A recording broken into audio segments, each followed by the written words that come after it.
Hello. Oh my gosh, I'm excited to be here. I thank you all so much for opening your hearts and opening this space for me. This is the first time I've ever given a Sunday talk, and I am a little bit nervous.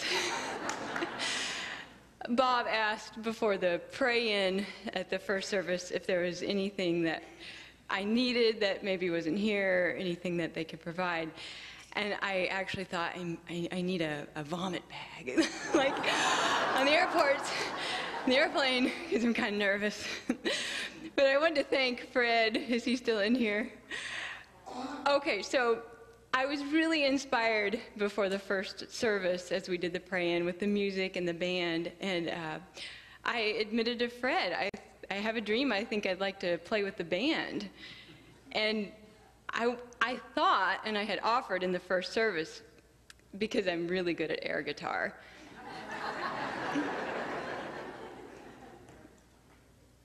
Or not.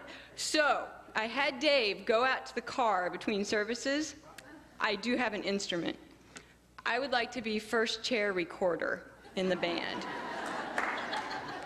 People, I can belt out Twinkle Twinkle like you have never heard before. And I know this doesn't have the bell, and not all the pieces are working, but it will sound great with the band. So, and Kelly was here. My husband Dave is here. We started attending this church 12 years ago before we even had our first child. And Kelly was the soloist the first time that we came to church. So it's really neat to have her singing today. And then she closed the lesson this morning with my husband's favorite song. So it's just a really special day, and I want to thank her for being here too. So, I felt really good after the first service. I got through it. It's a big goal, and I was walking down the hall feeling pretty peaceful. And then I needed a drink. I thought I'd go to the water fountain, but I have this thing. So I'm thirsty because I couldn't get a drink. I didn't want to get electrocuted before the service. No, I had bottled water. But I wanted to tell you a little bit about my upbringing in church, because I was raised in a church, and it was like Unity in that there were 4 walls and a roof. That's where the similarities end, because I grew up in a fundamental Baptist church. Now, I'm not sure where the fun part came in. I was there every Sunday, and I never got the fun business, but it was fundamental. Most of you may have seen excerpts on movies, or maybe you were raised in a fundamental Baptist church or have an idea. But I truly went to one of these churches where every Sunday the minister would get up on the stage and jump on the pews and scream about fire and brimstone and get himself very, very worked up. In my church, we learned that women were not worthy to be leaders of a church, that children were to be seen and not heard, and that basically each and every one of us was a broken sinner who was only eligible to be redeemed because Jesus had shed his blood for us. So it wasn't the most supportive kind of upbringing to be raised in a church. But every Sunday, the minister would get on stage and get all riled up, and he would start asking for amens. So he would make statements like, I believe that we are broken sinners, and that we're born wicked, but it's only through Christ that we can get into heaven. Can I get an amen? And everybody would go, amen! And then he'd say things like, I believe that if you're not here in this pew every Sunday, if you're out there sitting in the world and you're going to hell, can I get an amen? And all the people say, amen! And I was a 10-year-old little girl, and I couldn't say amen. It didn't feel right to me. So my parents would elbow me, give the man an amen. Give it to him. And I'd go, First of all, because I was a girl, and secondly, I was a kid. I was supposed to be seen and not heard, right? But more than that, it just didn't feel right to me. That way of thinking just didn't feel right. So finally, I just quit talking about God. And I just got silent. I lost my voice for a long time. But look who's on the platform now.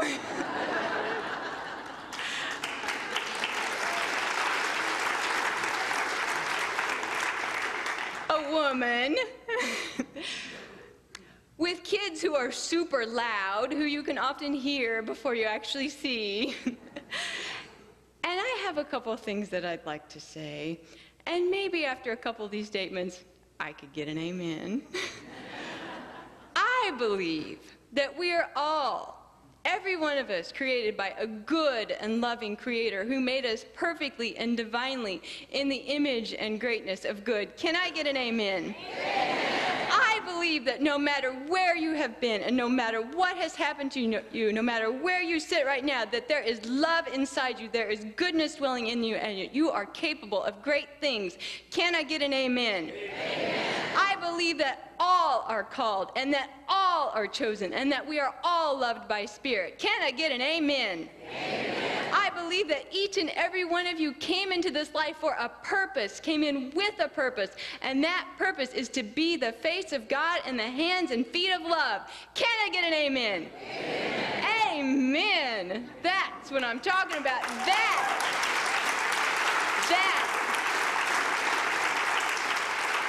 That is soul fire right there. Amen. So, after I left the church and after I took a break from that, I had an experience when I was about 26. You see, I had worked so hard my whole life, and a lot of it was because of the church upbringing. I was raised thinking it's by your works that you are saved. We're here to sacrifice. We're here to do right, make everybody happy. And so, as I went through college and as I went through my life, I had pushed myself and pushed myself and pushed myself. I was a perfectionist. And I'd gone to nursing school, and at the age of 26, I was working full-time at a job in a hospital as a nurse.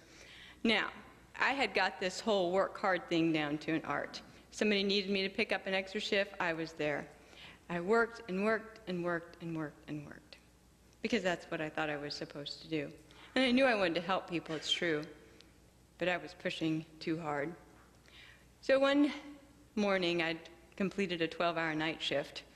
I went out to my car, and the shift had not been particularly good, but it hadn't been necessarily hard either. I was a little bit tired because I'd been up all night working. I started the car and the radio came on and a song started playing. And I don't exactly know what happened. I still don't to this day. All I know is that I started to cry. I cried and I cried and I cried. And I couldn't stop crying. I didn't know how I was going to get myself home. I was crying so hard, I didn't know how I would drive. But I stopped myself and I said, I got to get control. I don't cry. I worked hard as my mom was experiencing her illness. I went to school 2 days after she passed so that I could get my good grades and I could keep performing. I could hold it together. I didn't want to cry. I wasn't supposed to. But I got home and I was crying. I drove through tears. I got home, it was 9 o'clock in the morning. I didn't get undressed for bed. I just went, I laid down, I cried myself to sleep. I woke up because I had to go back to work that night for my second 12-hour night shift. I woke up and I was crying. I didn't like it. Because I was living a dream. But it wasn't my dream. And my life was full. But I was crying because I felt empty inside. I'd pushed and shoved and driven myself so hard that I was empty inside. I was burned out. I pulled myself together and I went to work that night, but I was never the same. It was a turning point in my life. I had to let go. I had to let go. I had to cry many, many, many tears. I had to forget much of what I thought I knew. I had to in order to make it through. But there was one thing that I held on to. It was a tiny ember in me, and it seemed like a harebrained idea, and it seemed a little bit crazy. But there was something in me that thought, maybe I didn't come here to make everybody else in the world happy. Maybe I came here to find God within me.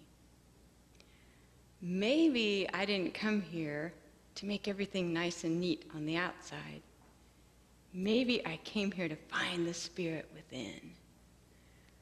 Maybe I didn't come here to be successful at a job. Maybe I came here to be an expression for God, to be a voice for love. Maybe.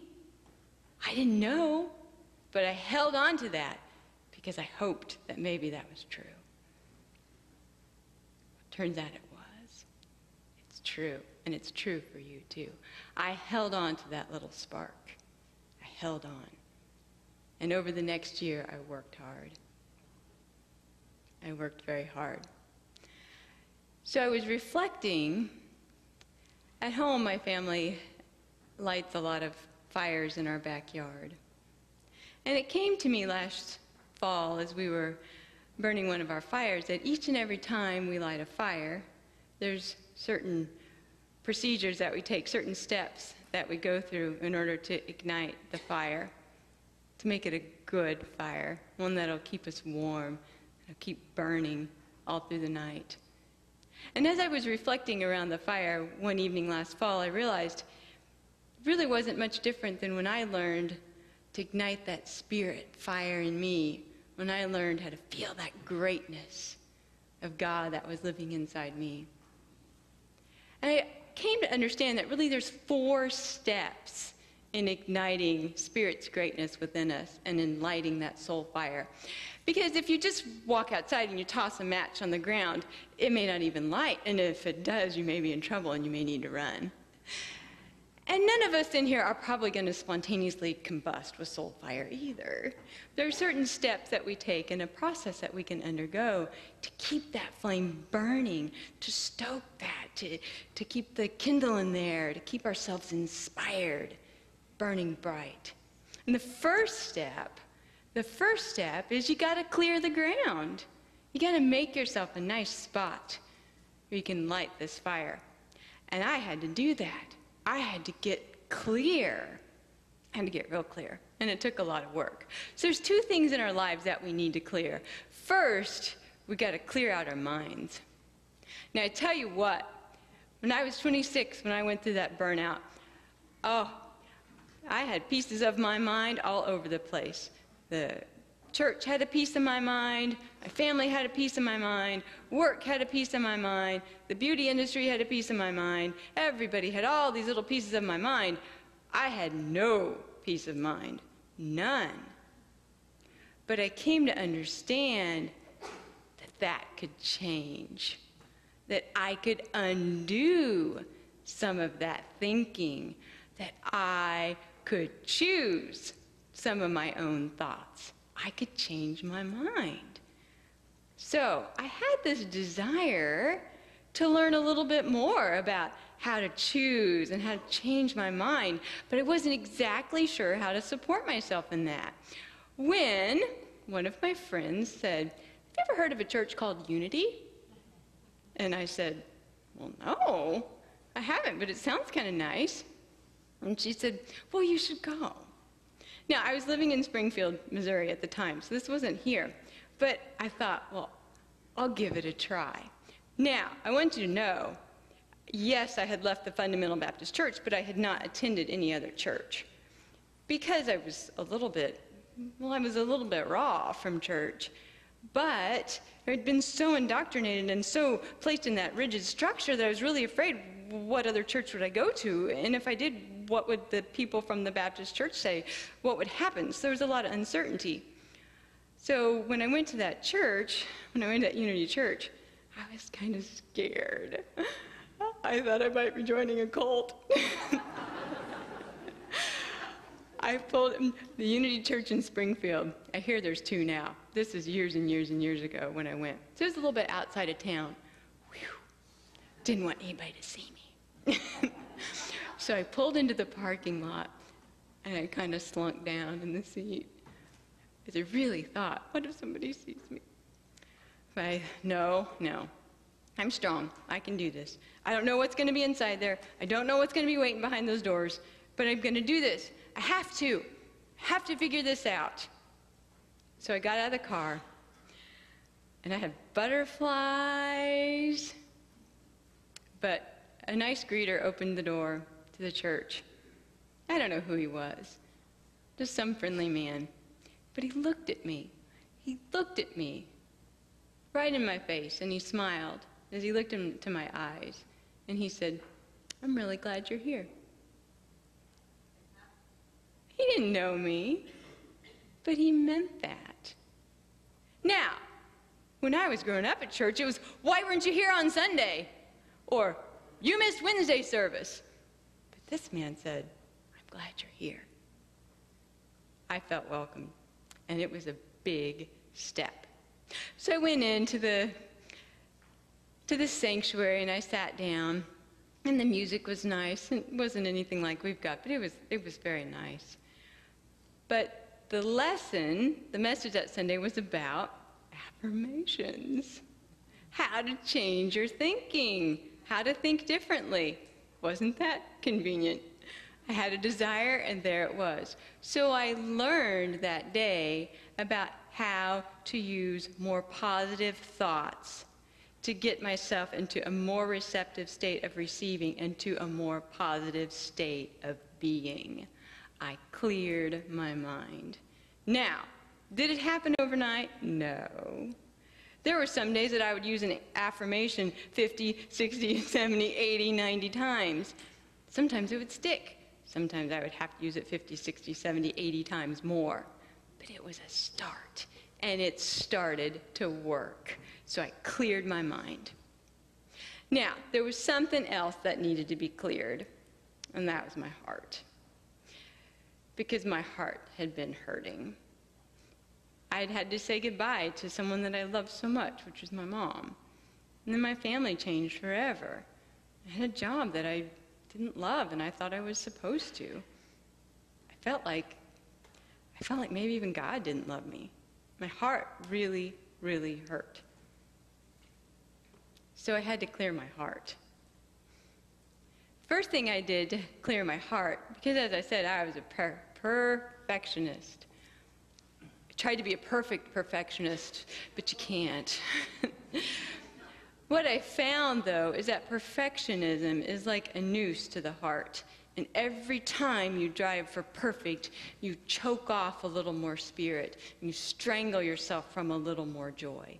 So I had to undo that. And I had to give myself some permission. So, you remember in school when you had the permission slips that your parents had to sign for you to do something fun, like go on a field trip or go to the zoo with your class? I started making for myself permission slips. So I would write in the morning, I would get up and I would write, "I, Steffany, give myself permission today to ease up." And then I would sign it. And any time during the day, I would start feeling that twinge of push, or any time I would start putting down that pressure on myself, I would say, "Oh, I've got the permission slip." And I would give that to myself, and I'd remind myself I had permission to make mistakes. I gave myself permission to trip and fall. I gave myself permission to stumble around a little bit. I gave myself permission to get mad every now and then. But then I quickly got over it. But once I learned to give myself permission to accept where I was at and to let myself be, so that then Spirit could move through me, so that I could reconnect with that Spirit, I felt so free. And I, for the first time in my life, started to feel joy. And it was wonderful. So I got my mind clear, and then I started clearing my heart. Now, the second thing after I did to clear my heart, after I gave myself permission to do all these things, was I started doing what I call goodbye hello. I had to do these trades in my life. I was pretty good at doing guilt. Anybody in here ever felt guilty? Yeah, I had this guilt thing down. I had insecurity pretty much mastered. I'm a little insecure on that one, but I felt like I was pretty good at insecurity. I had to change the way I related to those feelings. So whenever I noticed myself being anxious, I would say, goodbye, anxiety. Hello, peace that passes understanding with God. And if I felt doubt, I would say, goodbye, doubt. Hello, blessed assurance, because love is in me and love is mine. When I felt like I was struggling, I would say, goodbye, struggle. Hello, inspiration. Hello. And then I would wait, and I would greet those things with an open heart and with open arms. Goodbye, world. Hello, God. It felt free. And I felt clear. So I cleared my mind and I cleared my heart. Now, it's a process. It's a process because, as you know, weeds grow. Sometimes they grow quickly. And sometimes we have to pull back the thickets and cut back the brambles. It takes time to get clear, but it's worth it. It is so worth it because when you're clear, you can be free. You can feel uninhibited that source of love that's within you. So step one in lighting that fire for spirit inside you is to clear the ground. Step two, when you're going to light a fire, is you need some kindling. You need something to burn, something to keep you ignited. So, did you know that right now, feels like you're sitting still, doesn't it? You're actually moving at 1,038 miles an hour as we rotate on our axis through space. You're moving over 1,000 miles an hour right now. Did you know that this second, over 1 trillion microscopic particles called neutrinos just passed through your body after having just left the sun? And 1 trillion more just did, and 1 trillion more just did. Amazing. Did you know that in 2009, 19,322 new forms of life were discovered on our planet and categorized and classified? And biologists estimate that there are 10 million expressions of life, forms of life that we have not even discovered yet. Did you know that if a sea star loses a leg, it will regenerate a leg? But did you know that the leg will regenerate a sea star? It's true.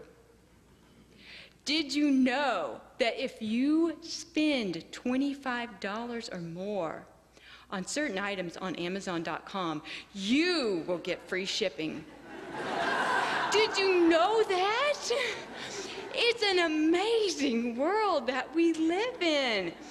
And learning is expansion, and expansion is fuel for your soul fire. So if knowledge is power, then growth is fuel for your soul's fire. So as we consciously become engaged in the world around us, as we become participants in this vibrant and living world, we become awakened co-creators in our lives. The more you learn about the physical world around you, the more you realize we cannot separate ourselves from one another, and we cannot separate ourselves from God. Did you know that the same rain that showers on us today is the same rains that showered on the dinosaurs? It's the same rains that were poured when Christ walked on the earth. There's no separation. And the more you learn about that, the more you embrace that, the more you can fuel this fire of greatness within you. It's true. Now, just when you're lighting a fire, amen.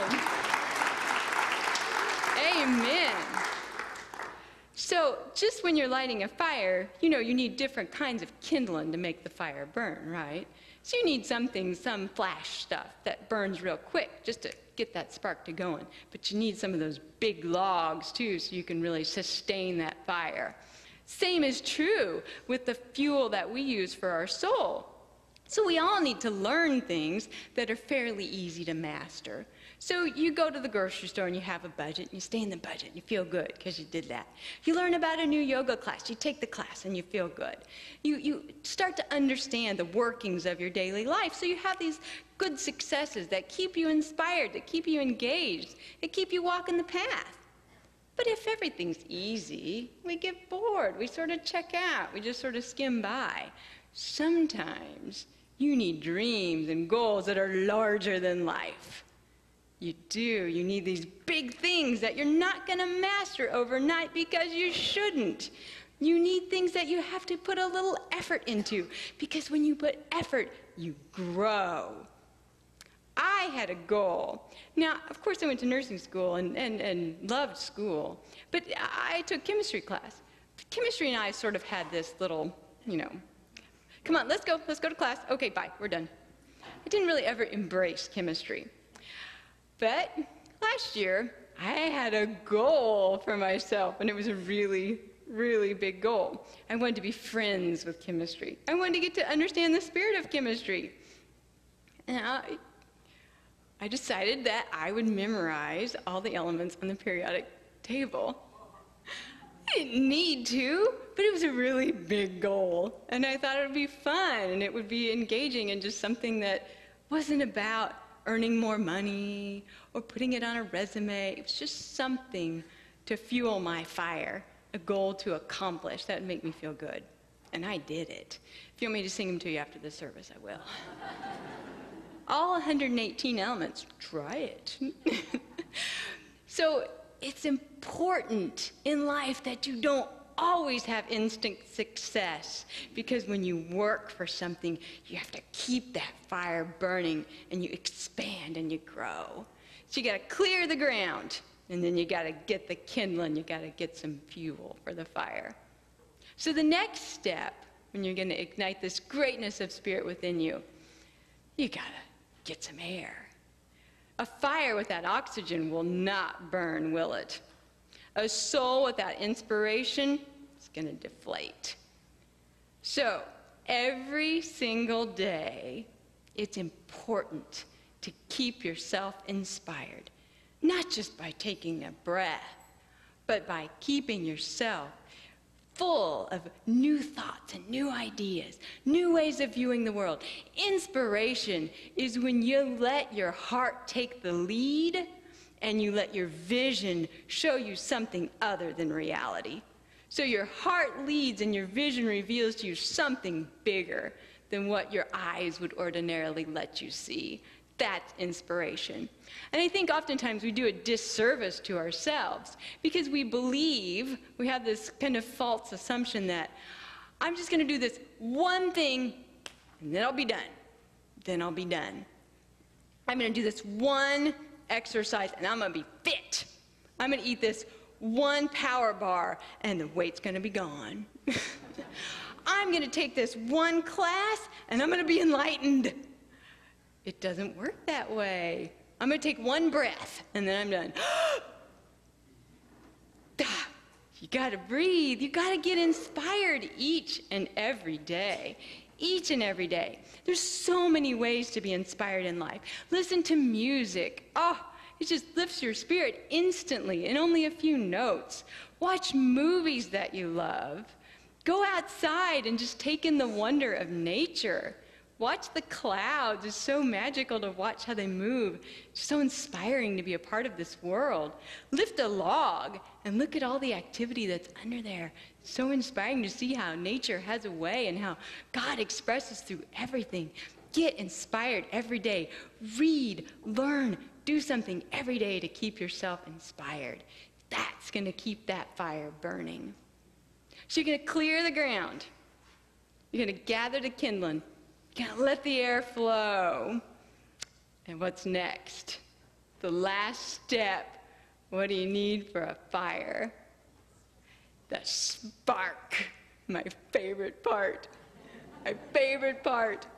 So the spark is lighting the fire of God within. That means you buy the shoes, but you go out and walk.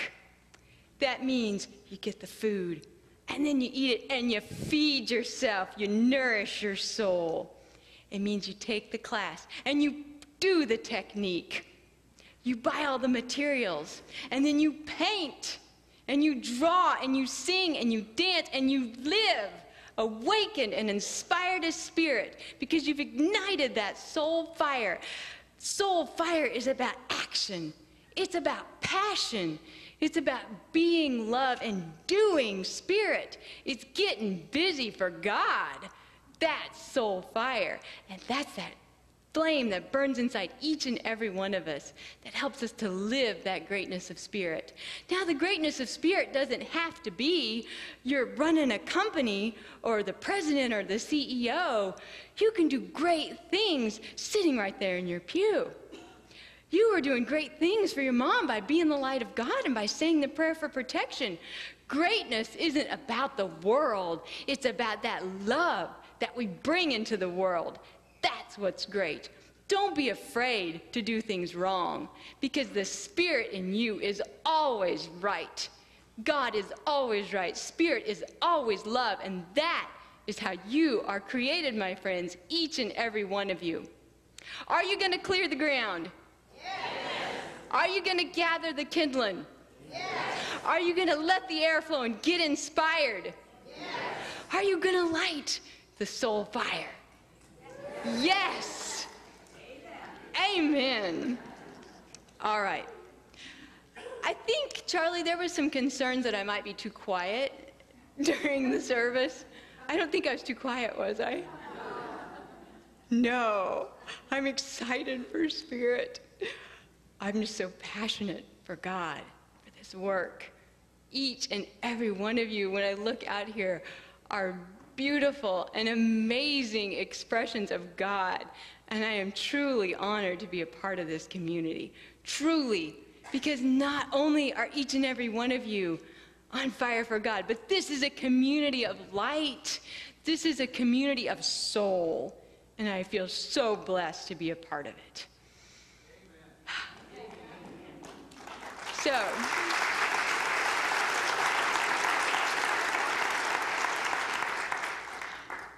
So in closing today, I can't believe I made it through.